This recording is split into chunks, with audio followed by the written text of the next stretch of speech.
కుమారి అనే ఆవిడ గ్రామంలో కాస్త కఠిన స్వభావం కల అత్తగా పేరుంది. ఆమెకు నియమాలు, క్రమశిక్షణ చాలా ముఖ్యమైనవి.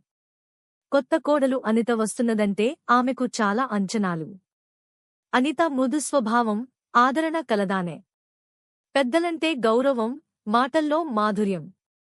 ఆమె ఎంత శ్రద్ధగా వ్యవహరించినా అత్తగా ఉన్న కుమారి మాత్రం చల్లగా ఉండేది కాదు.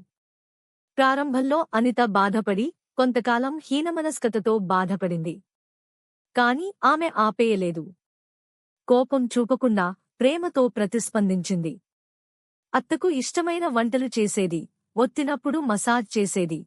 ఆమె చెప్పే పాతకాలపు కథలు శ్రద్ధగా విన్నది. ఒకరోజు కుమారి తీవ్ర జ్వరంతో పడిపోయింది. అందరూ గబగబలాడుతుంటే అనిత నిద్రలేని రాత్రిని ఆమె పక్కనే గడిపింది. కషాయాలు ఇచ్చింది, నీరు పట్టింది, ప్రేమతో చూసుకుంది. ఆ ప్రేమను చూసి కుమారి మనసు తళుక్కుమంది.